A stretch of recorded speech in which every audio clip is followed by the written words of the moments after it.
This is the hot seat. Yeah, well, I know, how hot did it look? thank you for bad, coming. did it? Thank you for your, I think you heard the introduction, but if you'd like us to go around and do it again. Actually, Say and I, something a little different each time we go around. you really should. Like some little thing. Nobody Like knows that about you. Like, Yeah. I know, one of those things. Yeah. Well, thanks for coming.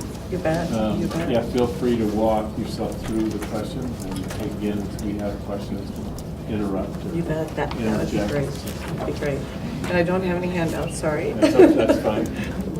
We have plenty of handouts. So do you want me to just? Anytime you're ready. Okay, I'll just start by telling you a little bit about myself. I know you've all seen my resume and my background and experience.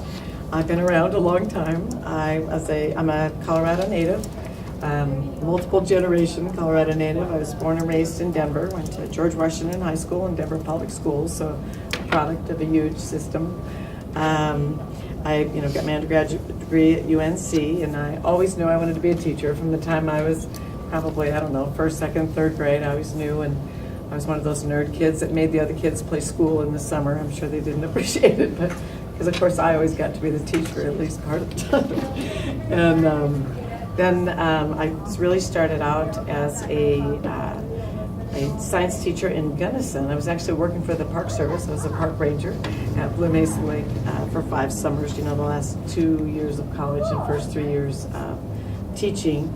And in those days, even though I was a math science teacher, now it's not hard to find a job, or at least especially in smaller towns, but it was very difficult then because there were many, many more applicants for each and every position. So I really thought I wasn't going to get a job that beginning year, and I was hired the day before, so I was teaching in Gunnison, and then went on to teach in Montrose. And because the Gunnison position was only part-time, and I had student taught in Montrose, so had a chance to do that. My family moved to the Western Slope right after I finished high school, so I spent then most of my life in the Western Slope. We did spend several years in Colorado Springs, but always wanted to get back over here to the Western Slope. But have lived in the Roaring Fork Valley for 13 years, and then moved here 2 years ago. So we live in Fruita, so in your area, Doug, and really enjoying getting to know the district and the community. And, I teach some classes, graduate classes. I do have a master's, as you probably saw, in ed tech. When computers showed up in the buildings, I was a high school math teacher, and they figured, let's send them down to those guys. Surely they'll know what to do with them. And of course, we were used to the big, Fortran and big computers. We didn't have desktops in college, and so we just turned kids loose on them because we thought kids will teach us how to use them, because they had no fear and they dug in, and we thought, and if they can break them, we really probably don't want them in schools anyway. And so it was great. So I learned a lot. So I went to the University of Colorado at Colorado Springs to get my master's in ed tech. And because I ended up doing a ton of professional development with teachers across the district, and then it ended up really across the region, that's kind of how I got into staff development work. Then I went back and got my educational leadership certificate. So then I was able to move into doing my first professional, my first leadership position was doing professional development in Colorado Springs District 11. And I actually worked there 2 different times, a few years as in professional development, and then came back. And actually Norm was my superintendent when I was the deputy superintendent at Colorado Springs District 11. And then, District 11 was going through major downsizing and really reduced many, many departments. So they did offer me a principalship in that district, but I went on to Douglas County and became a principal there because they were the fastest growing district in the United States at that time.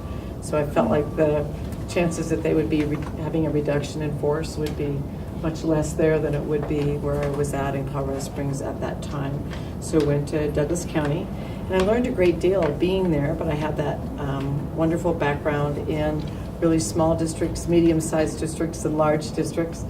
And what was great about Douglas County is I feel like I got a lot of experience with long-range planning, being on budget committees. During the 6 years I was there, we probably went from 10,000 students to about 20,000 students. and we were opening 3 to 4, probably 2 to 3 schools per year. And, you know, sometimes more than that. We had some of our schools on a 4-track year-round calendar, and that was fascinating. And I was, as an elementary principal of a school of 750 students, at any given time we only had 500 students in the building, but it was just interesting and to watch that. And it was really a pretty wise model, probably a hard one to implement, but I'm not suggesting that we would implement that, and I know people get nervous when they hear those kind of comments, but the idea being is that they didn't overbuild, because if they built schools at that time for the 750 they needed to accommodate, now as their population has aged out, they would be really overbuilt and be closing schools and allow them to do fiscally conservative and wise decisions. So now those schools are right-sized for the communities they're in now, as it's grown so much and changed. But I was a superintendent for 12 years, a deputy assistant superintendent, and I should say 6.5, because part of that time I was an interim superintendent and the other part as the assistant superintendent. I was an elementary principal for 6 years, and even though most of my background was in high school and middle school, because I had young children, felt it would be easier not to have all the night activities. But so I was an elementary principal, so my children were in, I was their principal for most of the time they were in elementary, and my husband was our high school dean, so they really only escaped us in middle school. But I had a wonderful opportunity, like I said, to enjoy my time, and then I went on to the superintendency in Aspen from District 11, and then they called me and asked me to be the Deputy Commissioner of Education, because I had been on probably, I don't know how many state committees when it came up to doing all of when No Child Left Behind was passed. We were redoing all of our standards and really had to get ready for assessments, and then get ready for, the Colorado Growth Model. I was on that committee for many, many years, and putting together the Colorado Growth Model, which is still something I'm very proud of, because it's recognized by many, many states and utilized by many states as a real fair and statistically significant way to measure growth in students and really monitor their progress. So, really it was an interesting time to be the Deputy Commissioner of Education. We had, the several big pieces of legislation had passed, the educator effectiveness legislation, the accountability, and I would say that it was, and the economy, as you recall, was really low at that point, and so schools were really struggling.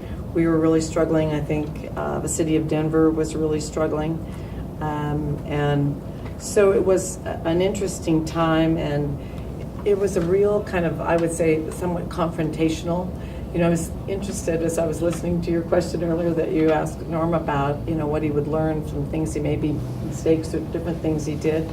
Because I think there was so much about kind of putting your thumb on education at that point and what education had not done, I found myself very, very defensive, because having been in public schools for a very long time, I knew how hard people were working on behalf of kids and saw the many things going on. And it's not that I didn't believe we had some improvements to do, but I guess I felt like people needed to, some of the people who were criticizing had not been in schools for a long time and really seeing the hard work that was going on behalf of students on a day-to-day basis. So I always look back now and think I could have been maybe a little bit less defensive.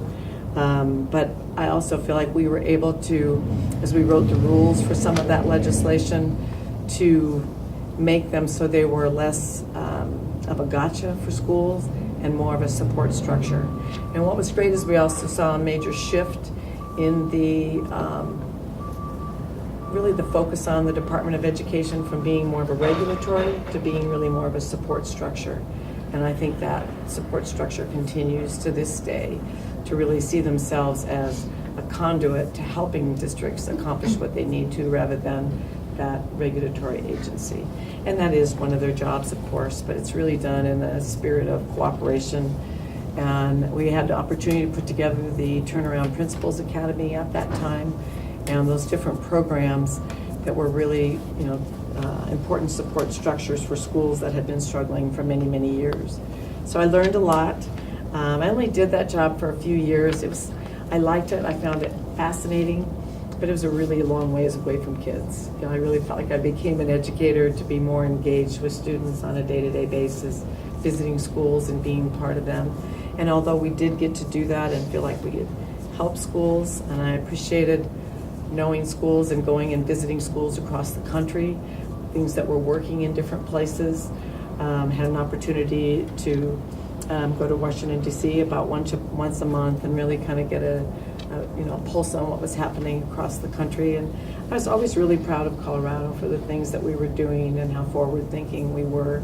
And I think, as I said, more of a spirit of helping rather than, kind of a negativity around schools. So it was a time, I think, of celebrating that, but then chose to actually retire, because at that point I was at, I believe, 38 years in education. My parents were aging and really needed me to be more close by them. They were living in Parachute. So moved back, and my mother passed away right after I left that position and moved back. And at the same time, we lived in Basalt. Roaring Fork was in need of a superintendent. They had let their superintendent go and then had hired somebody else, but then due to an accident in their family, they had to resign almost immediately. So they called me because I had worked in the area, and I was a superintendent in Aspen for 7 years. So people in the area knew my work and were familiar with that. So I had an opportunity to go in there as superintendent. Began the year as the interim, and then became the superintendent for took the interim off my name, I guess, and became the superintendent for a period of 4 years. So that was your second interim position? That was my Because second when I was reading interim. your CV, I could only find the one. The second one was before you. Yes, before you- it was actually when I was an assistant superintendent in Falcon School District back in the late 90s, and the district had a 5-0 board recall, the only time it was successful in the history of Colorado.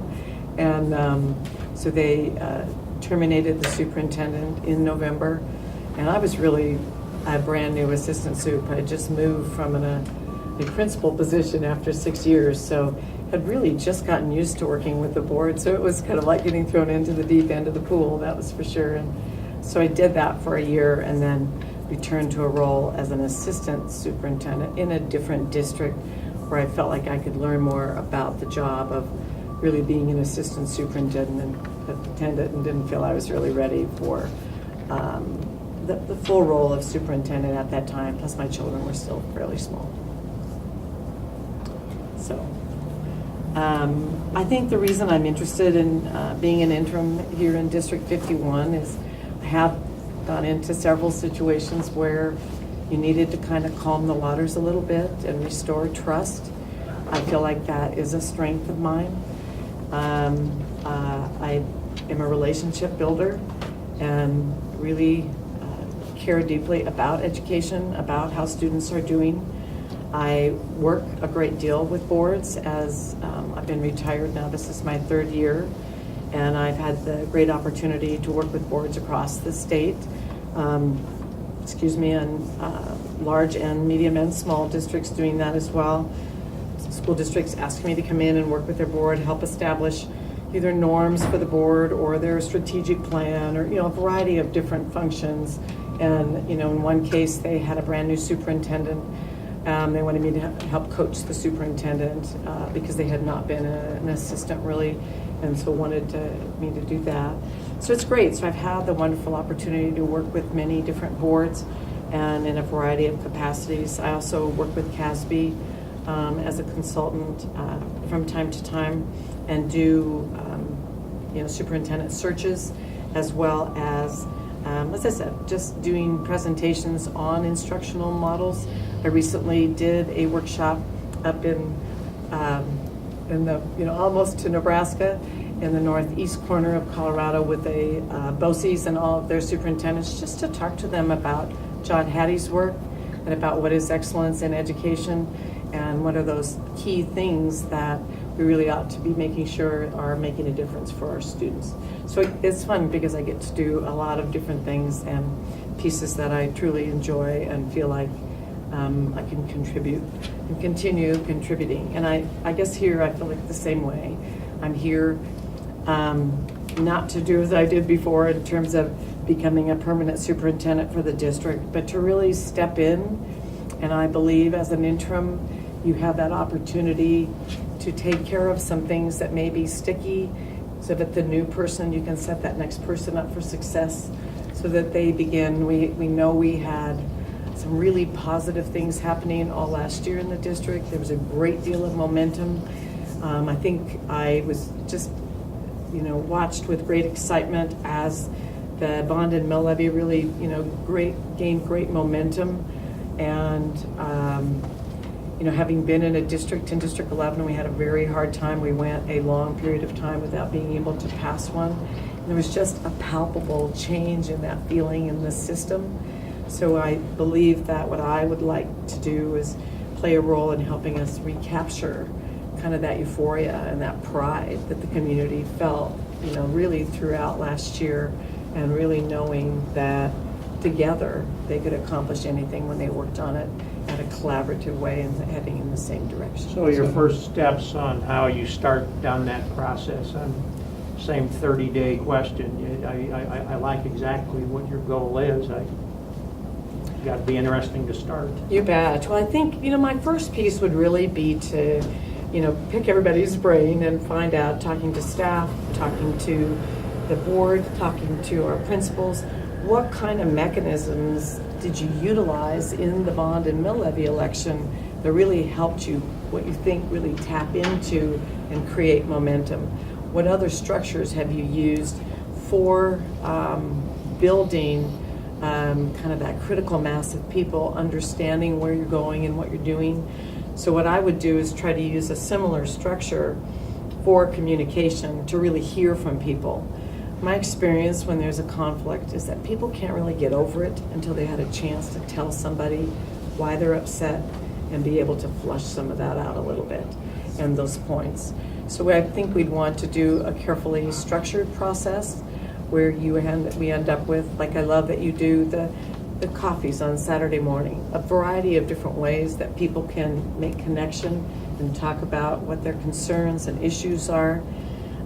We know that we have, lost some trust, but I think we want to build on some of the great things going on.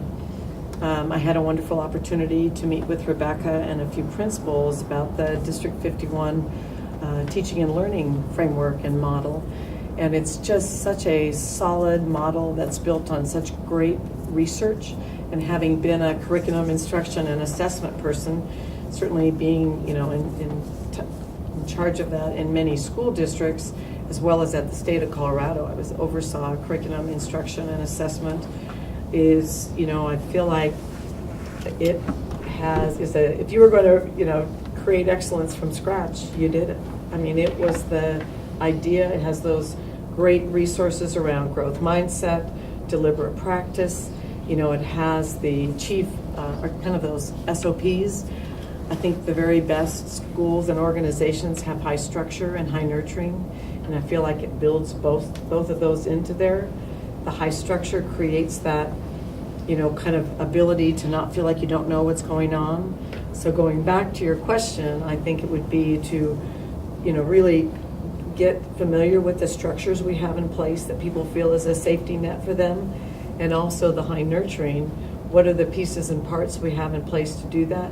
And how have we built communication structures to, what pieces have you done in the past that allowed you feel like touch base with the most community members, staff members, students having an input and a voice in the piece. So looking at what's worked for it, building on those effective practices you've used, and then creating a structure for focus groups and to hear and talk to a variety of people. It's a boots on the ground type piece. It's not a short process, I wouldn't think, but I think we'd want to do that in that 30 days after we determine a model. So it may take us a little longer than 30 to put it all together. I mean, hopefully we'll put it together faster than 30, but then begin initiating it. With the idea being, I think we need to get out there, and you all are already doing that and making, connections with people. You do that on a routine basis. But I think making sure that staff participates in that process so that we can all get some consensus around what are some of the key priorities that we need to really address to be able to get us so people feel and can gain back some of that great confidence and pride they felt last year to address some of the issues. And I feel like that's an ideal role for the interim because, as I said, we would work together. I would need your expertise. We would need the expertise of the people in the community to tell us what's it going to take to regain your trust and what are those things that are important to you that we don't want to lose sight of, and how can we not lose momentum in our teaching and learning model implementation and not lose momentum for students, because we know amid all of this happening, and you're very aware of this, kids are coming to school every day, and we want to make sure that we're not distracting people away from our primary mission of teaching and learning and doing all we can do for our students. And I love the structures you're putting in place around the social emotional learning, around the different help structures that there are for students when we see students who are in trouble that we feel like they need help. So I think it's to be able to resolve the issues that are eroding our trust at this point and move forward with those things we know can make a difference for our students, and to really build on the successes that you've already had. We see great things happening every day. So what we need to do is help people get over some of their frustration, have some solutions, and then get back to focusing on what's working and using what's working to work on issues that may not be at the full speed we want them to be right now. But we know we can only move at the speed of trust. And so I think it is about building and rebuilding that trust. I think you have, it's hard because we often hear more from the people who are not satisfied. You also have many people who are still satisfied. I've talked to many people in the community. I talk to my neighbors. And so I think there's varying levels of frustration, but there's a lot of people who feel very positive about what their experience their students have day in and day out. So does that help, John? Was that specific enough? Good. Sorry, I talk maybe fast. I get excited. And so when we talk about weaknesses, one of mine is that I can be overly enthusiastic at times and probably overly optimistic at times. But I feel like we have many important challenges we face, and both of those things can take us a long way, I think. Could I ask a question? Sure. Is that all right, Tom? Sure. It sort of is tied to this theme. So I think the business of being a superintendent, running a school district is full-time. It is. But I think I'm hopeful, and I think a lot of us are really hopeful that someone with experience like yours and a history of seeing different districts and educational systems would also be able to lend a different eye and a different lens to our district in a way that's constructive. And so while running a school district, being sort of a consultant for us and saying, wow, this is a great thing, and boy, what about this thing? Might we do this a little different? How realistic do you think is it to have sort of the building trust thing, which involves a lot of conversations on site, boots on the ground A lot stuff, of running the visibility. school district and helping, have an eye on sort of the leadership role that the superintendent has, and at the same time, sort of digging in a little bit to this secret hope that I have and that we have, that you might have a look, like from your experiences and where you've been in your life, to say, let's look at this a little more. Is that reasonable? I think it is definitely reasonable, because what happens is when you work with people on a day-to-day basis, I think you learn a lot about each other. And I think you learn about what works and what doesn't. And I think that what's great is, because you know the district so well, you'd also be able to say, Diana, that's just not working. We need to change directions on that particular piece. So I think it's creating open dialogues about what we feel is working, what's not. Because like I said in the beginning, I'll have many more questions for you than any kind of insights or answers, I believe. After we do some of our meetings, I think, with the community, with the staff, with students, with teachers. We want to know, what are, like I said, the source of people's frustration. But I definitely believe that we would have time, and through the process of working together on these important issues, have a chance to discuss, what insights I might have. And as I said, we'll kind of do it along the way, I think. And that's one of the things I think I bring to the table is I've worked in 7 school districts, and in addition to the state of Colorado, where I had an opportunity to work with many school districts. I have done some national consulting, and so I've had a chance to really see education from multiple perspectives. So I believe that some of that may be helpful to you, and useful. I mean, I see a very high-functioning organization, but I think every one of us has areas where we might want to say, we do that a little bit differently. So I keep having questions, but I want to make sure you're 20, 25 minutes into this. I want to make sure you have a chance You bet, to get to those. To address whatever.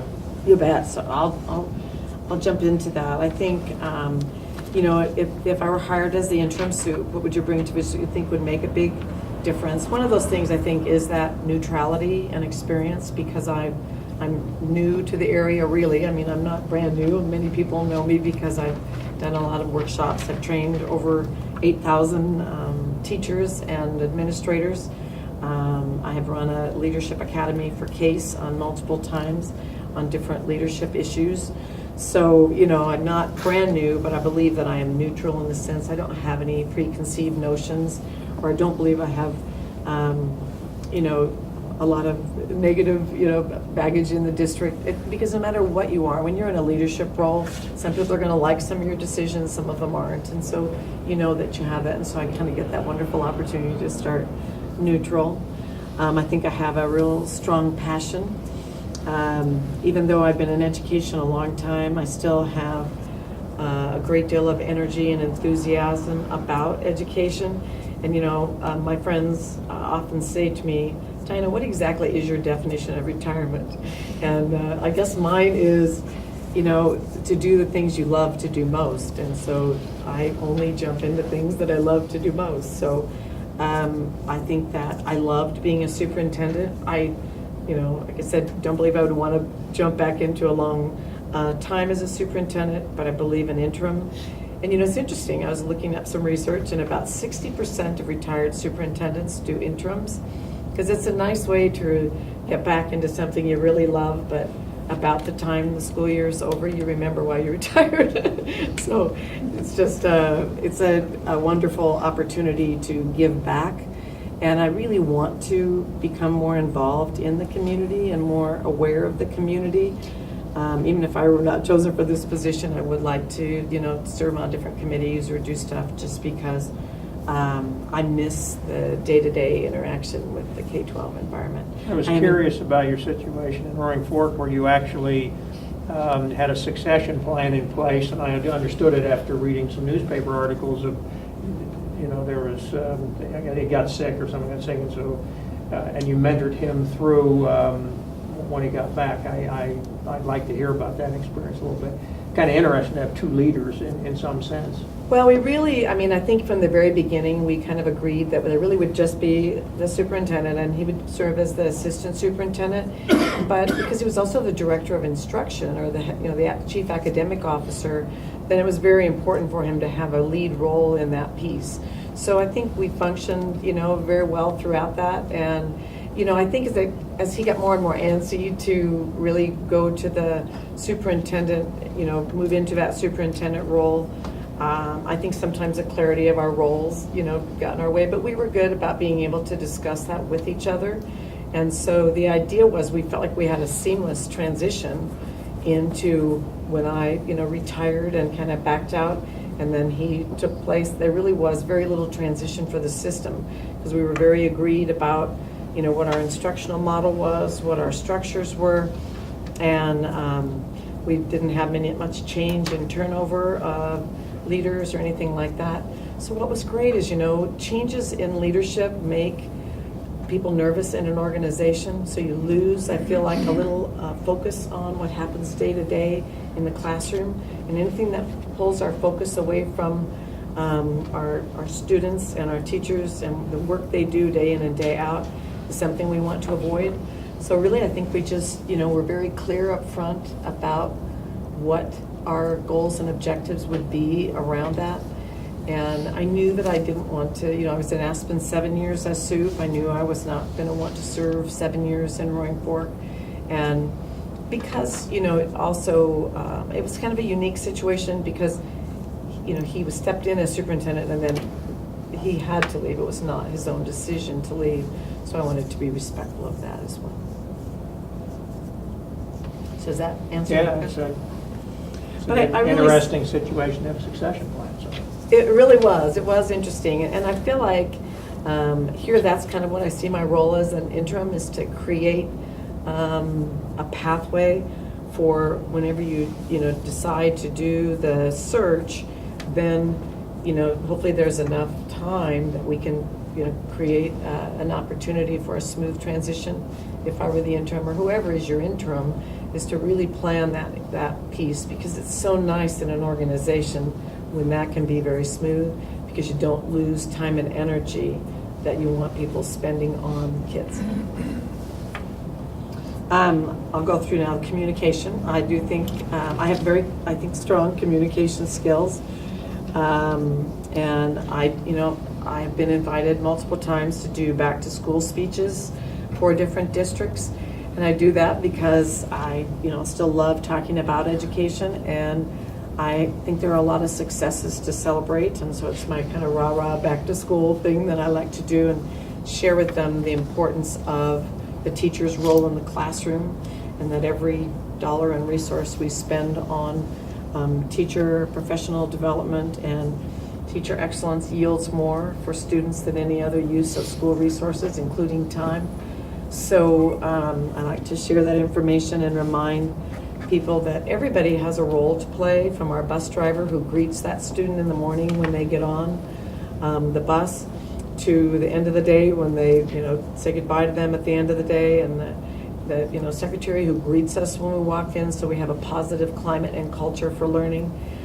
I think the most important thing is remember that everybody has a role to play in promoting excellence, and as we know, the pursuit of excellence is not for the faint of heart, and that's a Tom Peters quote, but I really believe that, and I really believe that we need to look at what is everybody's role in promoting that and making sure that we're well prepared.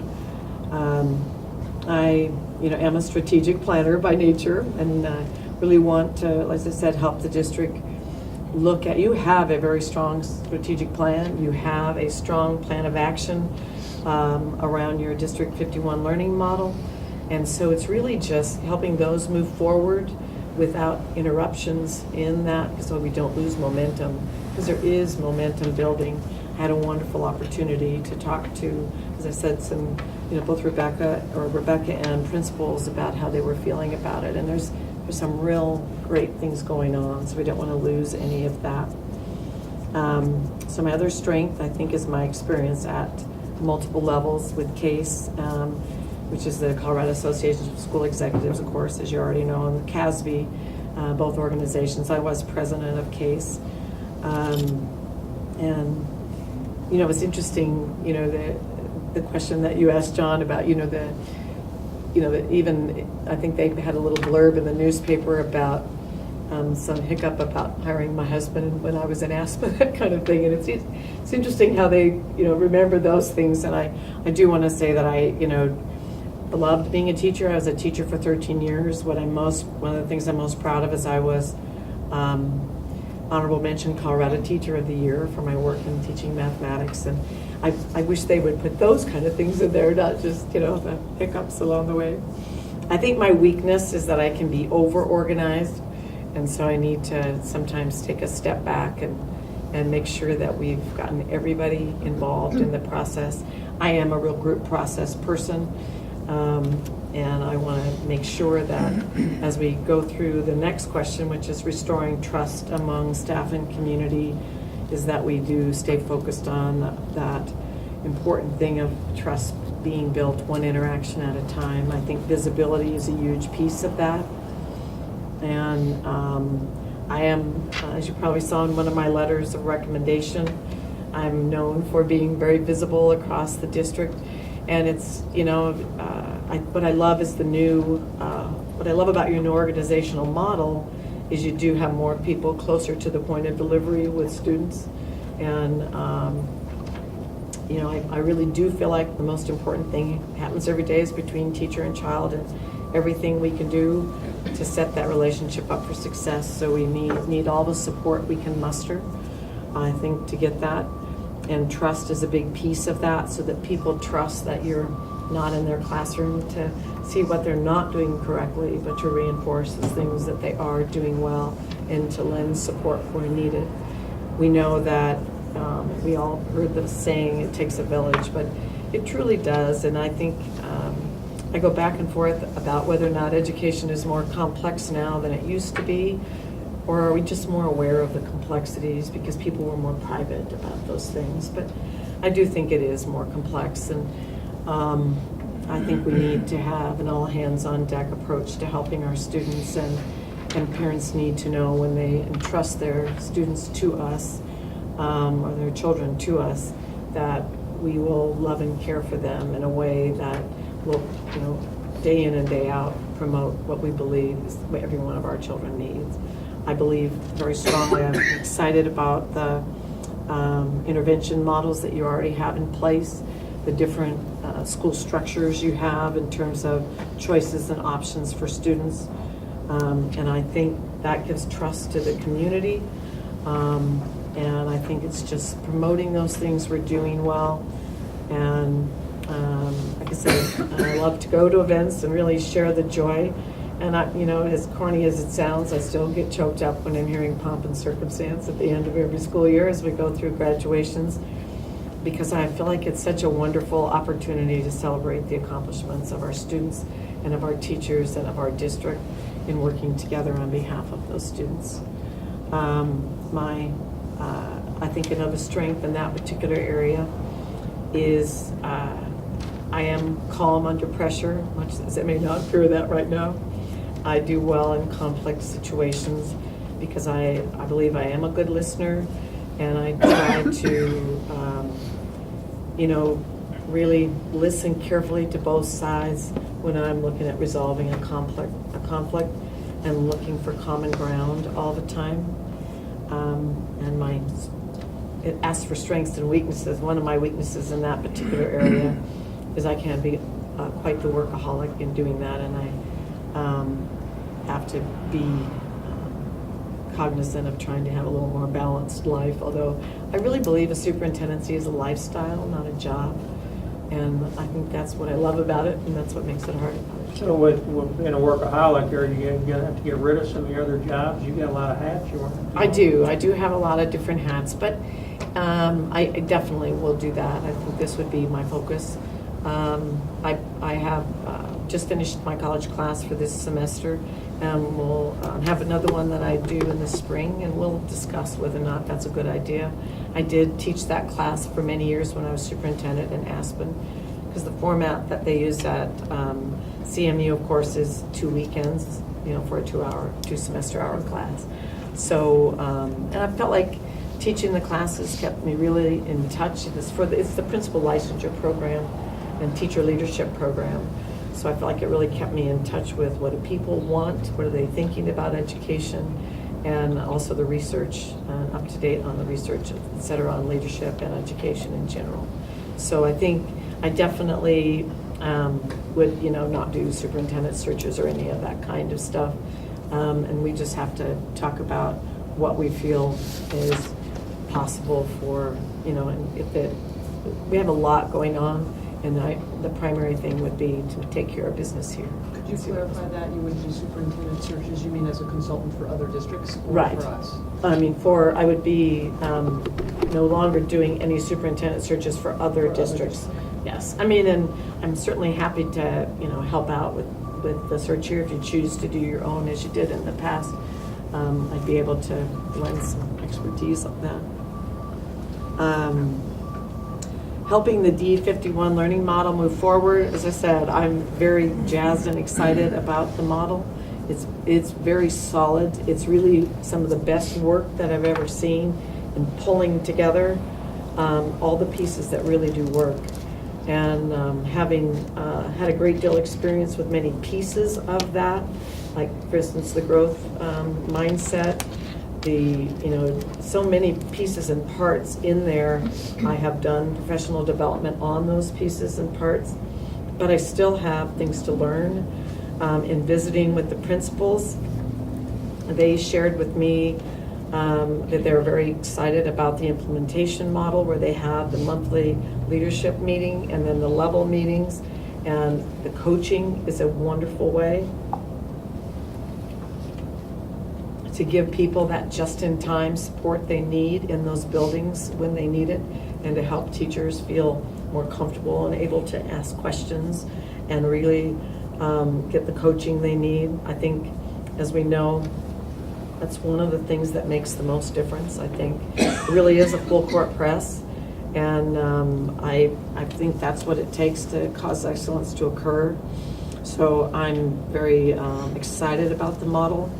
I also believe that from a national perspective, there's not many districts of our size that have taken on that kind of a full-scale implementation. So I really believe there could be some federal and state grants out there we may be able to do to even receive some more assistance around coaching. Because I know one of the concerns is not maybe having enough coaches at the secondary level. But I'm sure there may be at some others. But I do believe that, that it's the right work, it's the right direction, and the right plan of action. And I believe that's kind of where we go back to our roots as educators. That's what will help pull us out of, I think, some of the lack of trust, is to look at those positive things and the excellent method of implementation to show that that efficacy still exists in the organization and that strong planning.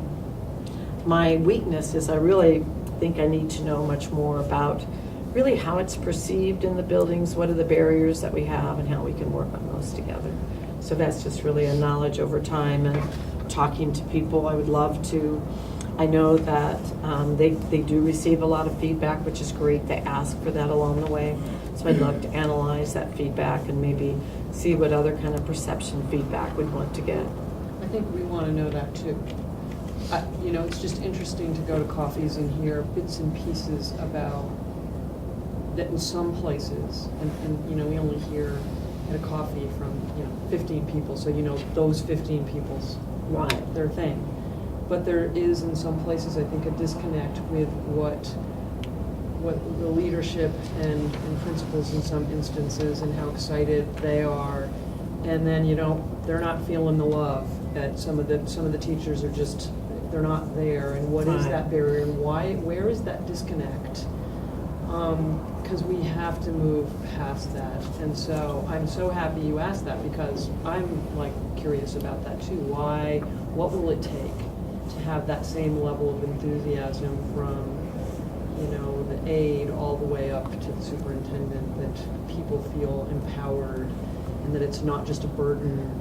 Because you hear that language a little bit. Yeah. Well, I think that, what happens too is when you think about, even look at our assessment system in the state, how it's gone through many changes in the last several years. So I think you have initiative fatigue in general in education, because there's so much coming down from the state. And I think as you are, forging a direction, people are nervous about that initiative fatigue, and they've experienced many random acts of improvement. And so then they lose their trust in whether or not this can make a difference. So I think your clear, cohesive plan of action will help to alleviate some of that, because people have certainly learned to kind of close their door and let the plague hopefully move down the hall and pass them by so that they can wait for the next initiative to come along and outlast this one. I think the longevity of this, though, will be there, because I do believe it will make a tremendous difference for students. And so many teachers have to see it first. It's like, you got me before. I was all pumped and excited about something, and then we went a different direction, so I lost heart, and I'm not so sure I want to go down that road again. So I think the structures you have in place, the implementation model that you have in place, what we need to do is just kind of, like you said, build a little bit more trust and make sure that all of our principals are on board, and just really all levels of the organization in lending that support and help, because you end up with those little kind of seams in your implementation model, and unless we address them and really are aware of them, and not in a disciplinary manner, but in a support manner, to say, what is it that makes you nervous about it? What is the help you need that you don't feel like you're getting? And really, what are the structures? And there's already, like I said, their model is wonderful, and we've seen it work in a smaller district, and I think, to look at it and watch it work in a district of this size, I think would be incredible. Diana, not to interrupt, but you have about 15 minutes left. Okay, so now, running a large district, I've obviously overseen construction, or instruction and construction. We did build schools, and in the last 2 districts I was in, we not only built schools, but we also did housing, because we're in the resort communities where it was very expensive, so we ended up adding housing into our bond elections. So that I never saw myself as being a landlord as a superintendent, but I learned very quickly about that, because we had to have that to. So I think, I'm used to large, medium, and small systems. I have worked with large districts. I, was the deputy superintendent in District 11, of course, which was at about 32,000 students at that time, 5,000 employees. And I did oversee curriculum instruction, assessment, and licensure at the state level. And as I said, in Douglas County, it was fascinating, because as they were growing, which it looks like we are beginning to face, I was the principal representative for the Long Range Planning Committee. And that gave me a chance really to kind of get a glimpse of what that long range planning looks like from a district level. And then certainly, as a superintendent, did that. How big was Roaring Fork? Students, 6,000. employees? 6,000 and about 1,000 employees. Budget? Budget. Great question. John, I was going to Round. Round. And then Let's see. Okay, Nikki, you can put the little card up over back there and tell me what that was. I'm thinking that we were, let me think about, how many students and about how much we were per student. Probably about $60 million. In District 11, we were closer to this. Actually, we were a little larger than the budget that you have now, but we were up in the, above $150 million budget. I'm assuming there's a level of complexity to this system. It's just a different management issue and leadership issue than a smaller one. I don't know if you'd like to I think it comment. is. It is. Yes and no. It is in some ways. I think also in bigger systems you have more help.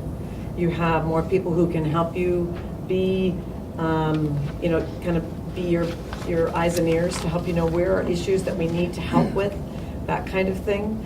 But in a smaller system, it's probably faster to resolve some issues because you can really get individually to different people. But I think we can build communication structures just as we did in 11, where we felt like through feeder areas and different pieces, you're able to create that small district feel within a large district where people feel like they can get, direct communication with people. And I think that workaholic nature and being very visible, I always, even in District 11, I would always make sure I went to a sporting event for every single school in every sport, and I tried to pick the low-hanging fruit, like when two of our high schools were playing each other, so I could see two schools at the same time. And I think going to the plays, going to the elementary art shows, all of those different pieces, because people have to know they're working hard every day on behalf of our children, and they have to know that you're aware of that. So I think that while it is can be, very time consuming. That's why I really feel like, as I said, being a superintendent is a lifestyle, not a job, and you have to be up for that. And I'm blessed with a lot of energy and enthusiasm and passion for the work. Nikki, I'm going to jump in a little bit. If it's okay with the group, because we're running short on time, and I don't have any questions that you can finance and budget adoption, but I'd like to look at maybe question number 4 and just talk a little bit with us about at the end of the interim period, How are you going to define and describe the success that you've been able to bring to our system after your tenure? I would say that did we accomplish our most important goals? So I think that if I were to be selected for this position, then one of the first things we would want to do is really prioritize what are the key things we want to make sure happen this year. Because as I said, I think it's a unique opportunity you don't always have to have somebody come in and take care of some different pieces and set that next person up for success in a way that, I mean, not that you didn't have a chance to do that before, but I mean, an interim's a different situation than when you have someone who's retiring or something like that. So I think it is a unique opportunity to make sure that we can be very clear about, I know trust will certainly be one of those, solving the concerns about the reorganization, contributing greatly to the further implementation of D51. So at the end of the day, I would define and describe success as being able to accomplish those key priorities that we have. And I think, being able to perhaps help with the selection of the next superintendent, just because I have that expertise, but that's certainly a board decision as to whether or not you would want to do that. What would you expect of us as a board to help you meet that success that you described? I think clarity around expectations. One of the first things we would want to do is to be really clear about what are our key priorities, because we know that if everything's a priority, nothing's a priority. So we have to be clear about what are the things that are the gotta-haves and what are the nice-to-haves, so that we can make sure that we get those gotta-haves done and then move on to the nice-to-haves. And so I would define success as accomplishing those gotta-haves in a way that left the trust higher than the way I found it, and helping us return to what I experienced as a relatively new community member, but was certainly palpable, I felt, during the year last year, when people were enthusiastic, energetic, and excited about the direction and what was happening in the system, so that we can, I think we're not that far off of that. I think we have some issues to address and to do that. And in terms of the managing the board piece, I'll just go back to that one just real quickly, is I have dealt with policy governance boards.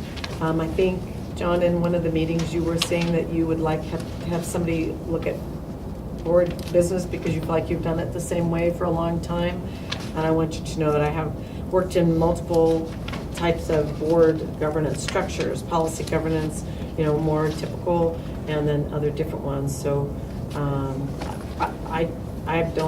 not an expert on your board. Like I said, I've been listening to board meetings recently because of the interim piece, but have not before that really, other than to read, on the minutes and different things on the website over time, just so because I was curious about how things were going. But I think it's a great chance for us to learn together and to really focus in on those things that you feel are the most important priority for this school year. If we spin that, usually the challenge question comes before the how do you define the success question. But I'd still be interested, so you're a person with a lot of experiences and you've been living in the community and watched sort of the unfolding of things over the last year. What's your perception of what the biggest challenge would be coming in and being the interim superintendent? Well, I think that, there's always that piece of people are like, okay, who's this and what are they going to try to do? And I know that in one of the schools, they asked their principal, who then had shared that with me. They said, was this person going to try to change a bunch of stuff? Where they're very nervous about changing any direction or that kind of thing. So I think it's really important. Communication would be an important piece to just talk about that after we have a chance to set priorities and really say, these are our priorities. The District 51 learning model, I'm assuming, is still a high priority for all of you. I think establishing trust, some of those ones that I've heard you talk about and I know are a priority, but I think to build on that and see what we can do. So I think the most important thing is clarity around what our priorities will be for the next several months and how we believe we will work with staff and update any plans of action we have to accommodate the fact that there's now an interim in place to make sure people have clarity about what our next steps are. Have you worked with CEI or Gates Foundation in the past? Yes. And that connection would be really good, but also Amendment 73, which is coming up really quick. They got Yeah, the it is. petitions, and that, going back to the finance piece, school finance, for our district, it accounts for about 30 million. Sustainable. So, but in order to get that to go, they're looking for the community to pretty much promote it around the state from the community level. You bet. And that would be something that, because you've worked at the state level and you're familiar with legislation, and there's a number of things going on right now. Help us to get that out because of the trust issue. How do we get those votes back? I was wondering about that, because there really is the case has already created multiple documents for each and every district to use, for advertising around 73. They have already calculated an approximate number and what the cost would be to the community. But I would have to rely on your expertise to tell me whether, I don't know that we want to be silent on it, but you would have to tell me what you believe is the most important or the most prudent stance for us, I guess, because I have been very active in school finance committees and issues across the state for a long, long time, for my many years in administration, at least 30 years. And I've participated in budget adoption processes throughout the different levels of the organization.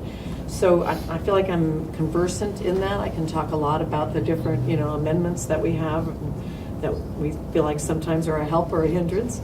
And but I believe that we will have to. I feel like we've had to be kind of silent about it at this point because of what's happened. But I also feel like we owe our community an explanation of what that means for us. But I need your guidance on what you feel. You know your community so much better. I talk to my neighbors about that kind of stuff, about, those kinds of things, just as I did about the bond and mill levy election last year. But I think people still, there's an awful lot of mystery about school finance and what does that mean and where does it go. I think there's some things going on that are very exciting. I just read earlier this week that $147 million will go into the BEST grants this summer, this school year. So that's a very exciting piece, and I believe some of your construction now is with the BEST grants, isn't that correct? So I think it's a unique time for us to look at what are some possibilities there because of the dollars that are available, and I would expect to see that continue at the state level for more and more to go into BEST. And I think it's helping us work with facilities while we are able to focus on instruction. And doing the things, social and emotional, I think is also very important. And we can't, I don't think, reach children who are hurting and who have dealt with a lot of trauma without a lot of support. So, sorry I talked How are we too for much. time, Nikki? If you want to ask the last question, you can come back. Or 1 minute? Couple of minutes. Sorry. Yeah, down to 2 or 1.5. Social emotional for teachers also. Say that again? I said we need to take a look at social emotional status of the staff Right. as well as the kids. There's a lot of baggage out there also. I do think, because I always feel like, one reason I like to teach the class in the spring is it's on culture and climate, and that really we have to make sure we're putting emotional deposits in people's emotional bank account every day, because when you're teaching, you're taking a lot of withdrawals from your emotional bank account if you're doing it correctly. So the rest of our job is to make those deposits back in there and help our teachers feel valued and appreciated for what they do and receive the support that they need day in and day out to do their complex job. And that's true really of everybody in our buildings, our paraprofessionals, because we know everybody's working hard on behalf of kids, but we also know that that interaction between teacher and student is the one that, like I said, we need to make sure we fill their bucket as well. Well, thank you. Yes, thank you. Thank you And very much. I was excited to talk to you, so. Yeah. We appreciate the great distance that you... What's that? I said we appreciate the great distance you came from. Oh, thank you. You bet, thank you, thank you. It's been a pleasure to, if we get to watch your meetings, yes. Thank you. Thank you very much. Nice, you know, I've seen you many times and I've voted for you. It's nice to get you.